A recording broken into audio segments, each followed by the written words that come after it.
नागपूरमध्ये जाऊया. देवेंद्र फडणवीस बोलतात. केवळ गरळ ओकताना सन्माननीय मुख्यमंत्र्यांना बघितलं. खरं म्हणजे सत्तेमध्ये असल्यामुळे त्यांना या गोष्टीचं कदाचित विस्मरण झालं की जनतेनं भारतीय जनता पक्षाला नाकारलं नाही, जनतेनं काँग्रेस राष्ट्रवादीला नाकारलं आणि शिवसेनेला वर पास केलं. आम्ही जेवढ्या जागा लढलो त्यापैकी जवळपास 70% जागा भारतीय जनता पार्टी जिंकली, शिवसेना 45% जागा जिंकली. त्यामुळे तुम्ही जनतेच्या मतांशी बेईमानी करून सत्तेवर आला. तुम्ही ज्या आविर्भावात सांगताय की जनतेने तुम्हाला नाकारलं, भाजपला नाकारलं नव्हे, जनतेने काँग्रेस राष्ट्रवादीला नाकारलं आणि तुम्हाला वरपास केलं. आणि त्यामुळे हे बेईमानीनं तयार झालेलं सरकार आहे. आणि मला तर असं वाटतं की आता तरी माननीय उद्धवजींनी भाबडेपणाचा मुखवटा उतरवला पाहिजे आणि मान्य केलं पाहिजे की मुख्यमंत्री बनण्याची त्यांची महत्वाकांक्षा होती आणि ती त्यांनी पूर्ण केली. राजकारणात महत्वाकांक्षा असणं हे चुकीचं नाही आहे, पण ती लपवून त्याच्या पाठीमागे तत्वज्ञान उभं करणं हे मात्र चुकीचं आहे. आणि सगळ्यात महत्वाचं असं आहे की समजा दिलेला शब्दच पूर्ण करायचा होता तर शिवसैनिकाला मुख्यमंत्री करता आलं असतं. दिवाकर रावते साहेब होते, सुभाष देसाई साहेब होते, एकनाथ शिंदेजी होते. खरं म्हणजे इतिहासात आपण डोकवल्यानंतर लक्षात येतं की जर मुख्यमंत्री व्हायचं नव्हतं तर राणेंना पक्षातनं का बाहेर जावं लागलं? राणेंना काही पक्षप्रमुख व्हायचं नव्हतं, राज ठाकरेंना पक्षातनं बाहेर का जावं लागलं? त्यामुळे ठीक आहे, तुमची महत्वाकांक्षा होती ती तुम्ही पूर्ण केली, पण त्याकरता आता आम्हाला दोष देणं थांबवा. 2 वर्ष तुम्ही मुख्यमंत्री पदावर आहात आणि आता तेच ते सांगून किती वर्ष तुम्ही काढणार आहात? खरं म्हणजे आपण जर या ठिकाणी बघितलं तर मुख्यमंत्री असं म्हणाले की आम्हाला महाराष्ट्राचा बंगाल करायचा आहे. बंगाल करायचं आहे म्हणजे काय करायचं? ज्या बंगालमध्ये युनियन बाजीमुळे आणि एक्स्टॉर्शनमुळे एकही उद्योग टिकलेला नाही, जो कोलकाता देशाची आर्थिक राजधानी होता, त्या कोलकातामध्ये आज अवस्था काय आहे?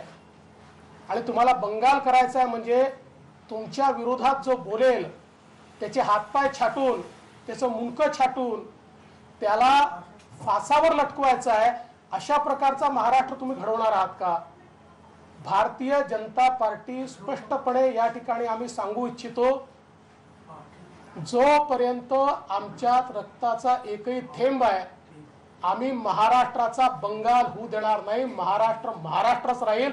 काय वाटेल ते आणि कोणाचे काही मनसुबे असले तरी ते मनसुबे उधळून लावू, पण महाराष्ट्राचा बंगाल हा आम्ही या ठिकाणी कुठल्याही हालतीत होऊ देणार नाही. काल माननीय मुख्यमंत्र्यांनी संघराज्य व्यवस्थेवरच प्रश्नचिन्ह उभं केलं आणि व्यवस्था बदलली पाहिजे. म्हणजे काय? भारतरत्न डॉक्टर बाबासाहेब आंबेडकरांचं संविधान बदलण्याचे मनसुबेच काल त्यांनी बोलून दाखवले. काहीही झालं तरी भारतरत्न डॉक्टर बाबासाहेब आंबेडकरांचं संविधान हे बदललं जाणार नाही, ते कोणी बदलू शकणार नाही.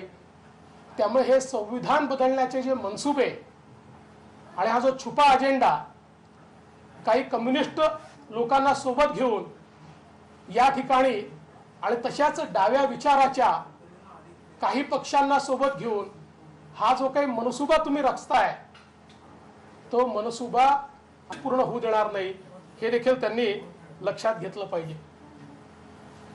ईडी आणि सीबीआय या संदर्भात ते बोलले. ईडी सीबीआय का येते? ते आम्ही नाही आणली. ती उच्च न्यायालयाने त्या ठिकाणी आणली. आणि याचं कारण काय आहे तर माननीय उद्धवजी, ज्या सरकारचं नेतृत्व तुम्ही करता आहात ते महाराष्ट्राच्या इतिहासातलं सगळ्यात भ्रष्ट सरकार आहे. आणि तुम्ही हे लक्षात ठेवा की इतिहासामध्ये याची नोंद होईल की हे महाराष्ट्राच्या इतिहासातलं सगळ्यात भ्रष्ट सरकार आहे. या सरकारचा एकच अजेंडा आहे, तो म्हणजे एक्स्टॉर्शन. शेतकऱ्याला मदत करायची तर या सरकारजवळ पैसे नसतात. बांधावर जाऊन आश्वासनं द्यायची आणि त्यानंतर सपशेल पाठ दाखवायची. या ठिकाणी शेतकऱ्यांना संपूर्ण कर्जमुक्त करतो म्हणून सांगायचं आणि त्यानंतर पाठ दाखवायची आणि केवळ कारणं सांगायची. त्यामुळे या ठिकाणी ईडी सीबीआय याकरता आली की जो भ्रष्टाचार चाललेला आहे, मला तर असं वाटतं की राज्याचे प्रमुख म्हणून या ठिकाणी IT विभागाच्या रेड्समधनं जे त्यांनी सांगितलेलं आहे, तुम्हाला झोपच यायला नको की राज्यामध्ये इतकी प्रचंड अशा प्रकारची दलाली चाललेली आहे. आणि खरं म्हणजे दलाली तर आता या स्तरावर पोचली आहे की काही मंत्र्यांकडे ITच्या रेडमध्ये असं लक्षात येत आहे की काही मंत्र्यांकडे वसुलीचं सॉफ्टवेअर तयार केलेलं आहे आणि त्यातनं अलर्ट घेतले जातात कोणाकडनं किती वसुली करायची आहे. हे या ठिकाणी जर चालत असेल तर या महाराष्ट्रामध्ये खऱ्या अर्थानं ईडी सीबीआय ही येणारच आहे. त्यामुळे ईडी सीबीआय याचं भय कोणाला असेल, ज्यांनी या ठिकाणी काही केलं असेल त्याला भय असेल. मी तर अतिशय स्पष्टपणे सांगतो, माननीय आमचे पंतप्रधान नरेंद्र मोदीजी हे एजन्सीजच्या वापराच्या पूर्णपणे विरोधात आहेत आणि ते कधीही एजन्सीजचा गैरवापर करू देत नाहीत. ते एजन्सीच्या कामात मध्येही येत नाहीत आणि त्यांना राजकीय वापराकरता कधी त्यांचा वापरही करत नाहीत. अन्यथा जर एजन्सीजचा वापर हा जर केला असता तर तुमचं अर्ध मंत्रिमंडळ आज जेलमध्ये असतं. पण आम्ही लोकशाहीवर विश्वास ठेवणारे लोक आहोत. त्यामुळे अशा प्रकारे जसं मागच्या काळामध्ये काँग्रेस आणि त्याच्या सोबतच्या पक्षांनी एजन्सीजचा दुरुपयोग केला तसा दुरुपयोग आम्ही कधीच करणार नाही, आमचे नेते करणार नाहीत. पण एक गोष्ट निश्चित आहे, भ्रष्टाचार खणून काढल्याशिवाय मोदीजी स्वस्थ बसणार नाही. जे भ्रष्टाचारी असतील त्यांनी घाबरायचं आणि जे भ्रष्टाचारी नसतील त्यांनी घाबरण्याचं कारण देखील नाही.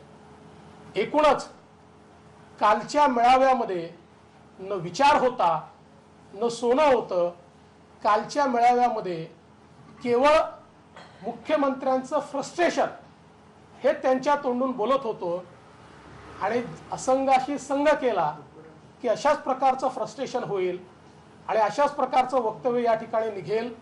आणि म्हणून मी केवळ एवढंच सांगतो, भारतीय जनता पार्टीला नामोहरम करण्याचा तुम्ही कितीही प्रयत्न केला तरी आमचा जो पायवा आहे तो इतका भक्कम आहे की त्याच्या भरोश्यावर आम्ही उभेच राहू. आणि म्हणून तुम्ही सत्ता वापरली, पैसा वापरला तरी देखील या ठिकाणी नंबर 1चा पक्ष भारतीय जनता पक्षच होतो हे आपण लक्षात घेतलं पाहिजे.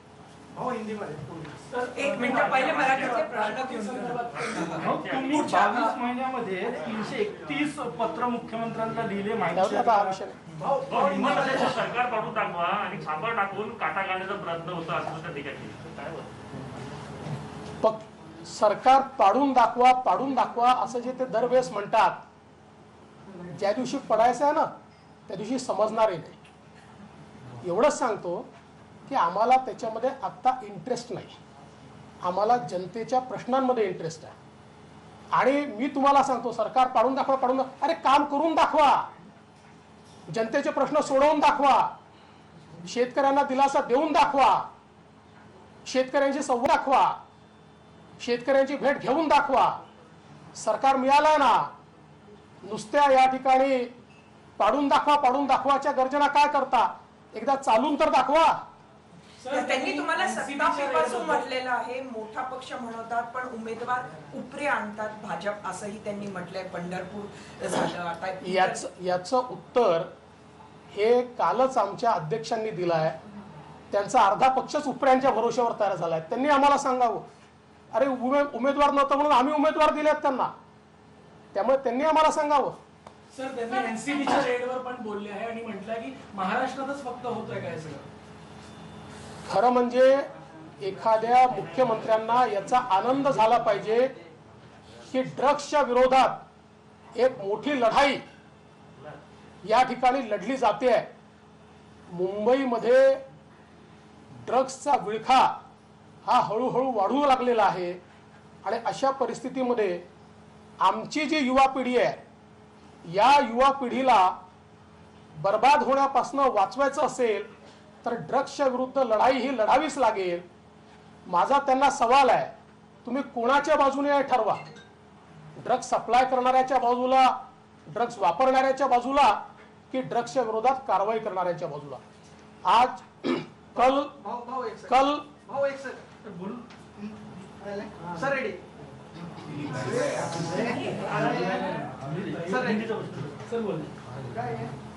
कल जिस प्रकार से शिवसेना ने दशहरे के आयोजन में मुख्यमंत्री उद्धव ठाकरे जी ने केवल और केवल कीचड़ उछालने की कोशिश की है, इससे उनका फ्रस्ट्रेशन ये बिल्कुल नजर आता है. मैं उनको याद दिलाना चाहता हूं, अगर वो भूल गए तो जनता ने भारतीय जनता पार्टी को नहीं नकारा, जनता ने कांग्रेस एनसीपी को नकारा और शिवसेना को केवल पासिंग मार्क्स दिए.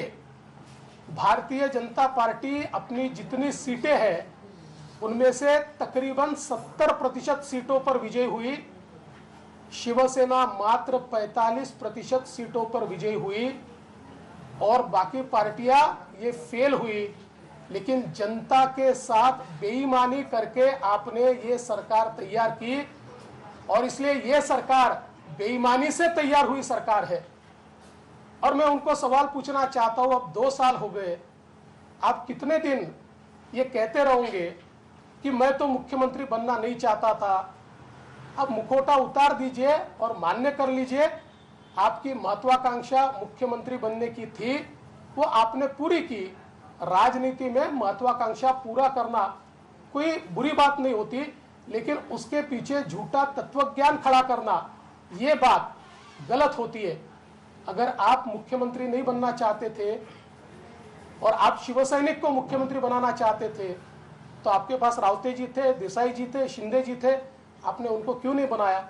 अगर आप मुख्यमंत्री नहीं बनना चाहते थे तो राणे जी को पार्टी से बाहर क्यों जाना पड़ा. राणे जी तो पार्टी के ऊपर कोई कब्जा नहीं मांगते थे, वो तो मुख्यमंत्री पद मांगते थे. राज ठाकरे को क्यों बाहर जाना पड़ा. इसलिए मुझे ये लगता है कि ये सारी बातें अब बोलना बंद कर देना चाहिए. आज जिस प्रकार से उनका वक्तव्य सामने आया कि महाराष्ट्र को वो बंगाल बनाना चाहते, मतलब क्या करना चाहते. अब महाराष्ट्र में राजनीतिक हत्याएं करना चाहते. अब सरकार के खिलाफ बोलने वालों को सूली पर लटकाना चाहते, उनके हाथ पैर तोड़ना चाहते. जब तक भारतीय जनता पार्टी जिंदा है तब तक चाहे जो हो जाए महाराष्ट्र को बंगाल नहीं बनने देंगे. महाराष्ट्र महाराष्ट्र रहेगा और इसको कोई भी बंगाल नहीं बना पाएगा. जिस प्रकार से उन्होंने संघ राज्य व्यवस्था के ऊपर बात कही, बिल्कुल साफ नजर आ रहा था कि डॉक्टर बाबा साहेब आंबेडकर जी के संविधान को बदलने का मानस उनके माध्यम से झलक रहा था. और यह संविधान कोई बदल नहीं सकता और हम उनको बदलने भी नहीं देंगे, ये चेतावनी मैं उनको देता हूं. ईडी और सीबीआई की बात उन्होंने कही है. ईडी और सीबीआई इसलिए आई क्योंकि आपके लोगों ने चोरी की, भ्रष्टाचार किया, जनता को लूटा और ये देश के न्यायालय ने लाई हुई है. ये सीबीआई की इंक्वायरी सरकार ने नहीं की, देश के न्यायालय ने की हुई इंक्वायरी है. एक बात मैं निश्चित रूप से कहना चाहता हूं कि महाराष्ट्र के मुखिया के रूप में उनको तो इस बात पर विचार करना चाहिए और चिंता करनी चाहिए कि आईटी की रेड्स में जिस प्रकार की दलाली महाराष्ट्र में मिली है, शायद महाराष्ट्र के इतिहास के सबसे भ्रष्ट सरकार के मुखिया के रूप में उनका नाम दर्ज होगा। इतना भ्रष्टाचार इससे पहले महाराष्ट्र में कभी भी नहीं देखा गया और ये सीबीआई रेड से सामने आ रहा है। और इसके ऊपर चिंता करने की जगह आप किसको बचाना चाहते हो? एनसीबी के बारे में जब वो बोलते हैं और ड्रग्स के ऊपर बोलते हैं तो मैं सवाल पूछना चाहता हूं, आज ड्रग्स एक ऐसा कैंसर है जो हमारे युवाओं को एक प्रकार से ग्रसित कर रहा है। आप ड्रग्स बेचने वालों के साइड से हो, ड्रग्स कंज्यूम करने वाले साइड से हो, या ड्रग्स को जो लोग नष्ट करना चाहते हैं उसके साइड से हो, इसका फैसला एक बार वो कर ले। मैं उनको इतना ही कहना चाहता हूं, हमारे प्रधानमंत्री जी और हमारी केंद्र की सरकार कभी भी एजेंसीज का दुरुपयोग नहीं करती। एजेंसीज का दुरुपयोग इससे पहले होता था, प्रधानमंत्री जी कभी भी इसका दुरुपयोग नहीं होने देते। अगर इसका दुरुपयोग होता तो आपका आधा मंत्रिमंडल जेल में होता, ये आप समझ लीजिए। लेकिन हम लोकतंत्र में विश्वास करने वाले लोग हैं और प्रधानमंत्री जी ये एथिकल पॉलिटिक्स करते हैं, इसलिए कभी भी इस प्रकार की एजेंसीज को उसका गैर इस्तेमाल ये प्रधानमंत्री जी के माध्यम से नहीं होता। पंकजा मुंडेंचा सुद्धा काल मेळावा झाला. पंकजा मुंडेंचा पण तो एक वेगळा प्रश्न हो. आरोग्य विभागाची परीक्षा तर देवेंद्र फडणवीसांनी एक पत्रकार परिषद घेतली. कालच्या मुख्यमंत्र्यांच्या भाषणामध्ये ना विचारांचं सोनं होतं ना कोणता विचार होता, तर मुख्यमंत्र्यांचं फक्त वैफल्य दिसलं. सरकार पाडण्यात आम्हाला कोणताही रस नाही. यंत्रणांचा गैरवापर भाजपकडनं केला जात नाही आणि जर तो केला गेला असता तर राज्याचं अर्ध मंत्रिमंडळ हे सध्या तुरुंगात असतं. हे आतापर्यंतचं सर्वात भ्रष्ट सरकार असल्याची टीकाही देवेंद्र फडणवीसांनी केली आहे.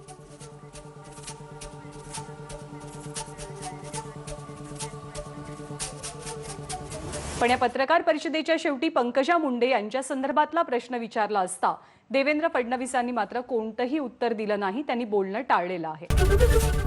एबीपी माझा, उघडा डोळे बघा नीट.